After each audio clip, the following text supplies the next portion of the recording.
네, 안녕하세요. 멘탈리즘 부다의 철영입니다. 네, 9월이 끝이 났습니다. 미국 증시는 막판까지 혼조세를 보이다가 결국 S&P가 4주 연속 하락하며 마감되었습니다. 그렇다 하더라도 여전히 상승 추세는 잘 버티고 있는 모습이고요. 나스닥의 경우는 추세 지지선에서 저가 매수세가 들어오면서 마지막 주는 아주 소폭 상승하며 연속 하락 추세는 끝을 냈습니다. 조금 의외였던 것은 암호화폐인데요. 비트코인의 경우는 9월 동안 3.7% 상승하면서 비트코인 역사상 최악의 달인 9월을 오히려 상승으로 마감했습니다. 반면 8월 달이 10%가 넘게 떨어지면서 최악의 달이었는데 비트코인의 경우는 최악의 달인 9월을 맞아서 투자자들이 미리 8월에 도망을 가면서 선조정이 일어났고 그로 인해 매도세가 약해지면서 정작 9월에는 상승을 한 것으로 해석을 해야겠습니다. 그리고 이번 주 9월을 마지막 이틀 남겨두고 운명의 날이 연속으로 준비되어 있었죠. 그중 첫 번째 운명의 날이었던 목요일 2분기 GDP 성장률은 딱 기대했던 대로 나왔습니다. 미국의 2분기 GDP는 2.1% 성장하면서 예상치에 완전히 부합되게 나왔고요. 지난 1분기와 비교하더라도 성장률은 거의 동일했습니다. GDP는 너무 오르면 물가 상승 우려가 커지고 너무 내리면 경기 침체 우려가 커져서 딱 2% 정도의 예상치대로 나와주는 게 베스트라고 말씀을 드렸었는데 정말 그렇게 나와준 것입니다. 이게 바로 너무 뜨겁지도 차갑지도 않은 골디락스였던 것이죠. 그리고 금요일 9월의 피날레를 화려하게 장식할 PCE 물가지수가 발표되었는데요. 연준이 향후 들어오는 데이터를 보고 금리 정책에 대한 판단을 내린다고 했을 때 가장 핵심이 되는 지표가 바로 PCE 물가지수입니다. 그런데 PCE도 전날 GDP에 이어 좋은 결과를 거뒀습니다. 우선 전체 PCE 물가는 유가 상승의 영향으로 소폭 상승하기는 했지만 예측했던 수준에 부합하는 정도였고요. 또 지난달 수치가 0.1% 상승하면서 오히려 예상보다는 더 적게 오른 것이 되었습니다. 그리고 연준이 가장 중요하게 생각하는 근원 PC의 경우는 예상했던 대로 정확하게 3.9%가 나와주면서 드디어 4% 이하로 떨어졌습니다. 그리고 근원 PC의 경우도 지난달 수치가 4.3%로 0.1% 상향 수정되면서 실제로는 예상보다 더 많이 하락했습니다. 이제 근원 PC는 드디어 3%대로 진입을 하면서 연준의 목표치인 2%를 향해 그리 멀지 않은 여정을 남겨두고 있습니다. 2021년 급격하게 치솟았던 물가가 이제는 반대 방향으로 급격하게 내려오고 있는 것을 확인할 수가 있죠. 물론 이 하락폭은 후반으로 갈수록 점점 완만해지기는 할 것입니다. 초반 기세가 그대로 유지되진 않겠죠. 클리블랜드 연은에서 추정하는 다음 달 PCE 물가는 전체 PCE도 8월보다 소폭 하락할 것으로 기대가 되고 있고요. 근원 PCE의 경우는 3.7%까지 하락하면서 이번 달에 보여줬던 의미 있던 하락세가 계속될 것으로 예상하고 있습니다. 그렇다면 근원 PCE 물가가 앞으로도 이렇게 꾸준하게 내리기 위해서는 무엇이 가장 중요할까요? 네, 바로 고용의 약세입니다. 최근 PCE 물가의 추세를 보시면 식품이나 생필품 같은 소모품의 비중은 거의 변하지 않았고 자동차나 가구, 전자제품과 같은 비소모품의 비중도 크게 바뀌지는 않았습니다. 그렇다면 대부분의 물가 상승은 바로 서비스에서 오고 있다는 건데요. 이 서비스에는 주거비도 포함이 되는데 이미 CPI 때 말씀드렸다시피 주거비는 신규 임대료의 꾸준한 하락으로 인해 현재 이미 하락세로 전환이 되었습니다. 그렇다면 지금의 높은 물가를 떠안고 있는 대부분의 지출은 의료, 교통, 여가, 레스토랑, 그 외 교육과 같은 이런 여러 서비스 지출에서 나오고 있다는 것임을 알 수 있습니다. 그런데 이런 서비스들의 가격은 상품들과는 다르게 인건비가 가장 큰 비중을 차지합니다. 따라서 지금과 같이 고용 강세가 지속되고 있는 상황에서는 이 인건비로 인해 서비스 비용이 내려가기 어렵고 그렇다면 앞으로도 서비스 가격은 쉽게 내려가지 않을 수 있다는 얘기가 됩니다. 바로 이러한 점이 향후 물가의 향방에 있어서 고용시장의 강도가 대단히 큰 영향을 주게 되는 이유입니다. 또한 꼭 서비스 물가를 떠나서도 사람들이 돈을 잘 벌게 되면 어디에든 돈을 많이 쓰게 되어 있기 때문에 결국 전체적인 물가에도 별로 좋지 않게 되겠죠. 아무튼 GDP와 PCE가 모두 시장에 우호적으로 나오면서 좋은 분위기로 9월을 마무리하기 직전이었는데요. 막판에 미 하원에서 11월 17일까지 셧다운을 막아줄 임시 예산안이 부결되면서 셧다운이 사실상 확실시 되고 있다는 소식에 시장이 막판에 하락세로 바뀌었습니다. 덕분에 깔끔한 9월의 마무리가 되지 못하고 혼조세로 끝이 난 것이죠. 그런데 이 셧다운 문제는 크게 신경 쓸 필요가 없는 단기성 노이즈에 불과하다고 이미 지난 영상에서 설명을 드렸죠. 혹시 못 보신 분들을 위해 한 번만 더 설명을 하자면 지난 20번의 셧다운 기간 동안 상승과 하락의 확률은 정확하게 5대 5였고요. 같은 기간 동안의 수익률도 0.04%로 완전한 중립이었습니다. 또한 셧다운 기간이 가장 길었던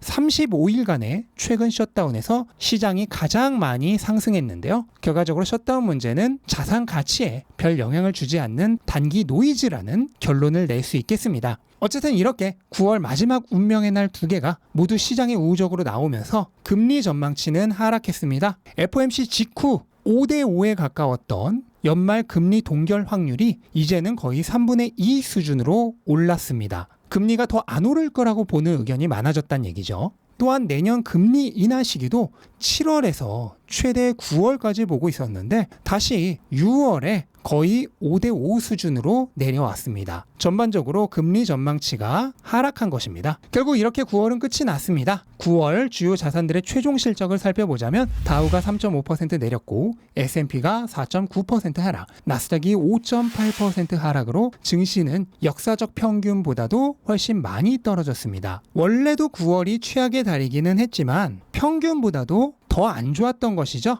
아무래도 다시 높아진 금리 전망치가 큰 부담이 된 것인데요. 다만 암호화폐 시장에서는 의외의 현상이 일어났습니다. 비트코인이 9월에 3.7% 상승했고 이더리움도 1.3% 상승하면서 역사적 최악의 달인 9월의 기록을 배신했습니다. 특히 비트코인의 경우 최근 무려 6년 연속으로 9월에 큰 폭 하락하면서 9월이 잔혹하리만큼 괴로운 달이었는데요. 모두의 예상을 깨트린 결과가 나온 것입니다. 이런 분위기에서 최고의 달인 10월로 접어들기 직전의 타이밍은 매우 즐거운 상황처럼 보입니다. 특히 이더리움의 선물 ETF 승인 소식이 나오면서 이더리움과 알트코인들이 더 강세를 보이고 있는 것도 10월을 기대하게 만드는 요인 중 하나죠. 총 9개의 펀드에서 이더리움 선물 ETF를 신청했고 다음 주부터 순차적으로 상장이 될 예정입니다. 그중 가장 먼저 상장되는 것은 발키리의 비트코인 앤 이더 스트래티지 ETF인데요. 원래는